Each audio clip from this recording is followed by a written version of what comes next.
वक्त की रफ्तार। बकवास बंद करो, सेवा में लगा रहता हूं। जनता हमसे बेहद प्यार करती है, जनता हमारा मजाक क्यों उड़ाएगी? देखिए, राह पे चलते लोगों ने ये काम किया हुआ है। ये उल्टे पोस्टर राह चलते लोगों ने लगाए हैं। मैंने हमारी बस्ती के लड़कों को दिया था ये काम, उन्हें चिपकाए ये उल्टे। तुम्हारा ध्यान कहां है? सारे काम ठीक हो रहे हैं ये देखना तुम्हारी जिम्मेदारी है या नहीं? सच बताऊं मैं आपको ये साहब, मैं कुछ नहीं कर सकता था। ये मैं अगर उनको कहता फिर भी वो उल्टा ही चिपका दे, क्योंकि वो आपसे गुस्सा है। क्यों ना हो, पिछले 5 साल में आप उनको दिखाई नहीं दिए। चुप रहो, हमारे यहां आने से बस्ती वालों का पेट भरेगा? जनता के दुख में हम तो वैसे ही आधे हुए जा रहे हैं। तुम किसी काम के नहीं हो, किसी काम के नहीं हो। तुमने पोस्टरों की पहली खेप बिल्कुल बर्बाद कर दी। गिम साहब, ये पब्लिसिटी का एक अलग तरीका भी तो हो सकता है। हमें दिखाने या सिखाने की जरूरत नहीं है। हम जानते हैं कि पब्लिसिटी किस तरह की जाती है। तुम्हारे जिम्मे एक काम दिया जो तुमसे नहीं हो पाया। अब हम तुमको बताएंगे कि पब्लिसिटी किस तरह की जाती है। अब हम ही को कुछ करना पड़ेगा। तो आज दिन भर कहां था? डीएम के साथ है। उसको आजकल शहर घूमने का बुखार चढ़ गया। दिन भर शहर में गाड़ी दौड़ती है। भाई चुनाव चल रहे हैं तो शहर का मुआयना करना तो जरूरी है। शहर में एकदम वातावरण तप रहा है। पोस्टर्स, बैनर्स अलग अलग पार्टियों की, फिर कार्यकर्ताओं की भीड़, जुलूस, पद यात्रा, एकदम इलेक्शन का माहौल एकदम जमा हुआ है। लेकिन जोर किस पार्टी का है?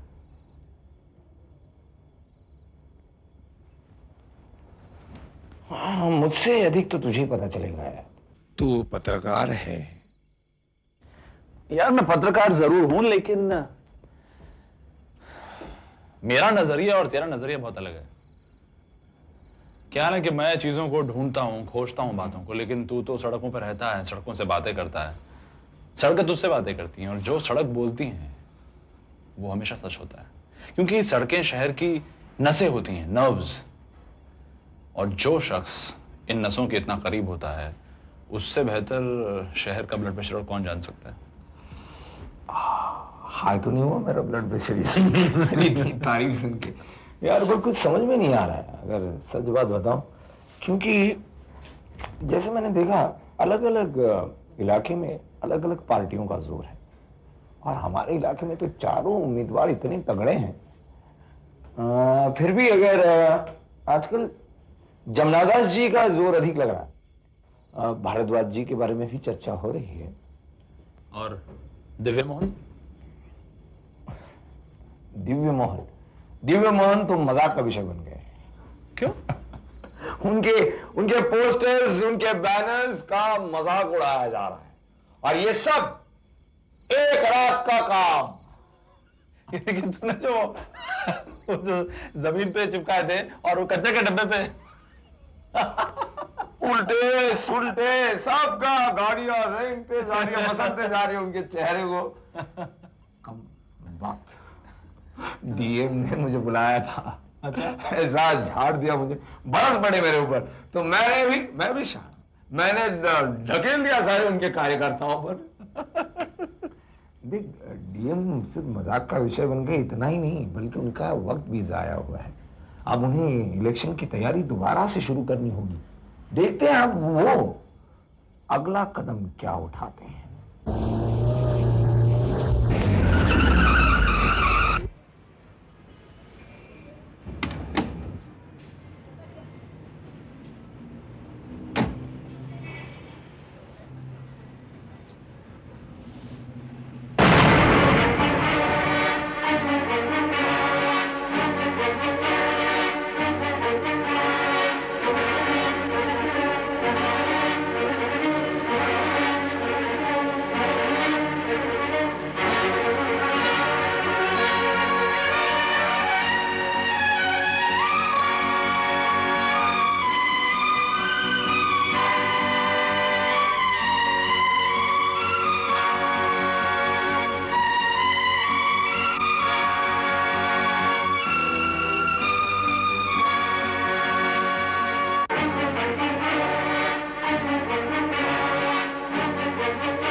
इमीडिएटली मेरी केबिन में आओ।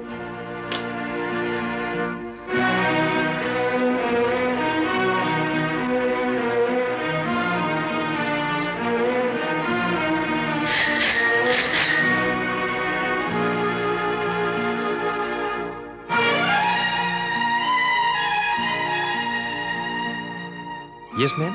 कहाँ थे तुम? मैंने कितनी बार सबको बुलाया, बेल बजाई, कोई भी जगह पर नहीं है। कहाँ गए सब लोग? मैडम वो क्या कर रहे हो? कहाँ गए सब लोग? अरे देख क्या रहे हो?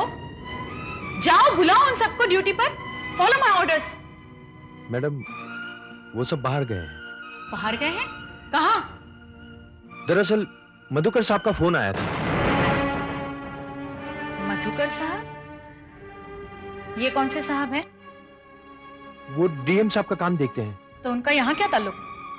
उन्होंने कहा है कि डीएम साहब के कुछ पोस्टर चिपकाने हैं, वार्ड बॉय को भेज दो। और तुमने भेज दिया? तो क्या करता मैडम, उनका हुक्म था। हुक्म करने वाले वो कौन होते हैं? तुम्हारे ऑफिसर मैं हूं या वो है? मैम मैं क्या करता? मुझसे पूछते। और वैसे तुम्हें करना भी क्या था सावन? ये हॉस्पिटल है, यहाँ किसी भी वक्त कोई भी इमरजेंसी लग सकती है। और सवाल ये भी नहीं है, ड्यूटी ड्यूटी होती है। ड्यूटी के वक्त ये सब बाहर कैसे जा सकते हैं? कितने लोग थे? 10 लोग। तो उनके नाम दे दो और उन्हें मेमो भेज दो। सबकी इंक्वायरी होगी, तुम्हारी भी। लेकिन मैडम डीएम साहब। मैं किसी को नहीं जानती। जाओ, खड़े खड़े मेरा मुंह क्या देख रहे हो? और सुनो, प्रीमाइसिस में जो पोस्टर्स चिपकाए हैं वो सब निकाल दो, समझे?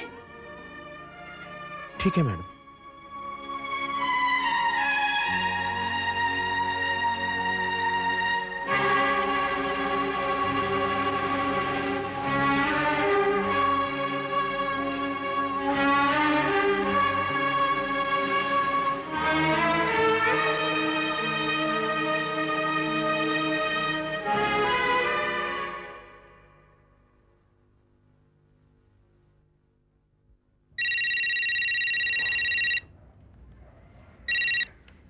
हेलो।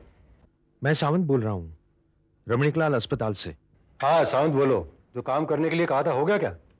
काम तो हो रहा है, मगर एक बड़ी मुश्किल आ गई है। मुश्किल? अरे यार, अब क्या मुश्किल आ गई? डॉक्टर विद्या मैडम, जो वार्ड बॉय डीएम साहब के पोस्टर लगाने में लगे हैं, उन सभी को इंक्वायरी मेमो देने को कहा है। और इंक्वायरी मेरी भी होगी। अरे यार, तुम भी कमाल के आदमी हो, छोटी छोटी बातों से घबरा जाते हो। तुम इसकी चिंता मत करो, मैं सब संभाल लूंगा। हाँ ठीक है, फोन काटो। क्या हुआ मधुकर? कुछ नहीं हुजूर, सावंत का फोन था। वो लोग रमणीकलाल हॉस्पिटल में पोस्टर लगाने गए थे। डॉक्टर विद्या उन सबको मीमो इशू कर रही है और उन सब लड़कों की नौकरी को खतरा है हुजूर। अच्छा। इस डॉक्टर विद्या को फोन लगाओ।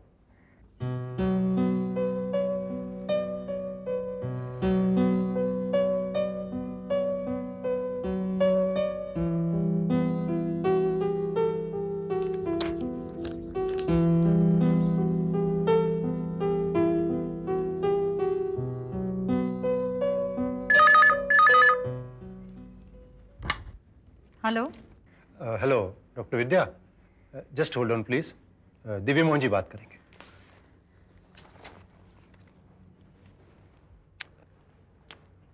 हेलो डॉक्टर विद्या, हम डीएम बोल रहे हैं। नमस्ते, कहिए। आपसे कुछ बात करनी है। हाँ जी, कहिए। नहीं, ये बात फोन पे नहीं हो सकती। आप यहां आइए तो ही बात हो सकती है। देखिए, मेरा आपसे कोई काम नहीं है और ना ही मेरे पास इतना वक्त है कि मैं आपके पास आ सकूं। वक्त तो हमारे पास भी नहीं है, लेकिन वक्त निकाला जाता है और ये आप ही के फायदे की बात है। देखिए, मैं अपना भला बुरा खुद समझती हूँ। Thank you very much. नमस्ते।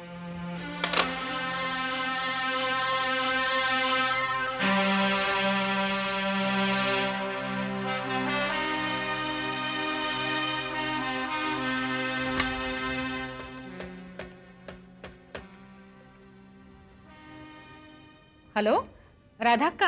हाँ, पिंकी क्या कर रही है? खेल रही है? ठीक है, उसका ट्यूशन का वक्त हो गया है, 10 मिनट बाद उसे ट्यूशन के लिए ले जाना। ओके। अच्छा,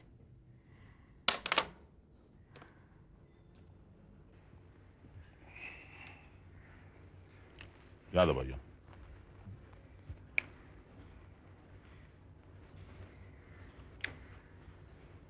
हुजूर, क्या सोच रहे हैं? भाई सोच रहा हूं कि ये डॉक्टर विद्या है क्या चीज। आज तक जितने भी डीन आए हमारे इशारे पर दौड़े दौड़े यहां चले आए, मगर इसने आने से साफ इनकार कर दिया। इसकी इतनी मजाक। हुजूर, ये डॉक्टर विद्या हमारे लिए बहुत बड़ा खतरा बनती जा रही है। सुप्रीम कोर्ट में सच बोलने के बाद इसके हौसले आकाश की बुलंदियों को छू रहे हैं हुजूर। जिस औरत ने डॉक्टर सोनी जैसे दिग्गज को पछाड़ दिया, वो कल को हमें भी उखाड़ कर फेंक सकती है हुजूर। भाई अस्पताल से हमारा बहुत गहरा ताल्लुक है, और जो अस्पताल में दवाएं सप्लाई करते हैं खास तौर से उनके हित में हमारा हित है। अब इस डॉक्टर विद्या को यह समझाना पड़ेगा कि हमारे रास्ते में ना आए, ये उसके लिए भी अच्छा होगा। लेकिन हुजूर, अगर वो हमारे पास नहीं आती तो हुजूर हमें उसके पास चले जाना चाहिए। अब मेरा मतलब है कि अगर घी सीधी उंगली से नहीं निकलता तो उंगली टेढ़ी कर लेनी चाहिए। आप खुद हो आइए डॉक्टर विद्या के पास। सोचता हूं कि एक बार उससे मिलाऊं। बेहतर हुजूर, एक बार तो डॉक्टर विद्या से आपको मिल ही आना चाहिए। डॉक्टर विद्या।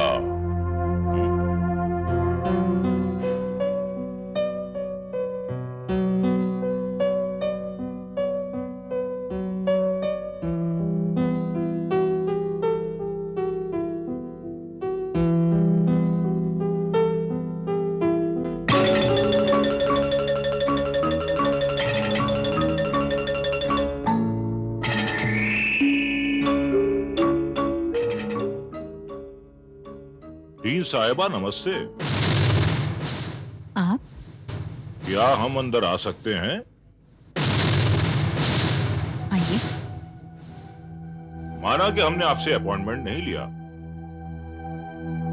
लेकिन ट्रस्टी होने के नाते हमें यह इख्तियार है कि हम अस्पताल में किसी भी वक्त विजिट दे सकते हैं। ठीक है, आप हॉस्पिटल में विजिट दे सकते हैं। आपको जो जांच पड़ताल करनी है आप कर सकते हैं। डीन साहिबा, अस्पताल का मतलब सिर्फ अस्पताल की इमारत या ये फर्नीचर नहीं होता, बल्कि अस्पताल में काम करने वाले लोग भी होते हैं। क्योंकि यहाँ के वर्करों की बागडोर आपके हाथ में है, इसलिए आपसे कुछ इंक्वायरी करनी थी। अब आपसे भेंट हो गई है, इसका मतलब यह है कि हमें रिपोर्ट भी मिल जाएगी। ठीक है, आप अपने सवाल पूछ सकते हैं। डॉक्टर विद्या, हमें घुमा फिरा कर बात करने की आदत नहीं है। हम साफ बात करने में यकीन रखते हैं।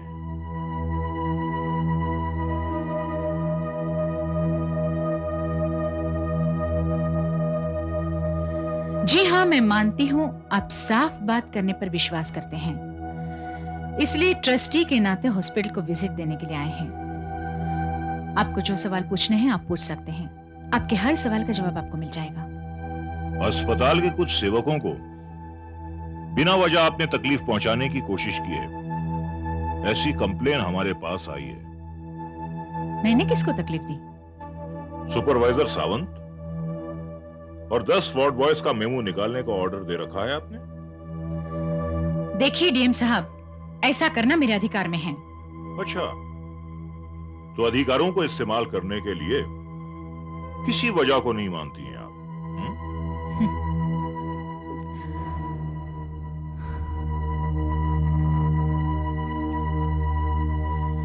शायद आप ये नहीं जानते कि जब मेमो दिया जाता है तो उसकी वजह भी साथ में लिख दी जाती है। वो 10 वार्ड बॉयज ड्यूटी के वक्त हॉस्पिटल से बाहर थे। डीन साहिबा, क्यों इन छोटी छोटी बातों पर आप अपना वक्त जाय कर रही हैं? डीएम साहब, ये छोटी बातें नहीं हैं, और अगर है भी तो मुझे इन पर ध्यान रखना होगा क्योंकि ये मेरी जिम्मेदारी है। हमें ये जानकर बड़ी खुशी हुई कि आपको अपनी जिम्मेदारियों का एहसास है, होना भी चाहिए। आपको हमारी थोड़ी मदद करनी है, अपनी ही एक जिम्मेदारी समझकर। मैं?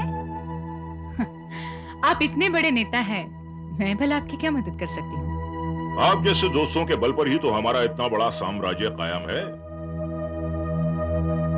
एक दूसरे की मदद करना तो हमें अपना फर्ज समझना चाहिए। बस आपको हमारी मदद यह करनी है कि अस्पताल में हमारे नाम से जुड़ी हुई जितनी भी बातें हैं उन पर गौर मत कीजिए, उन पर ध्यान मत दीजिए, उन्हें नजरअंदाज कीजिए। बस हम आपसे इतना ही चाहते हैं।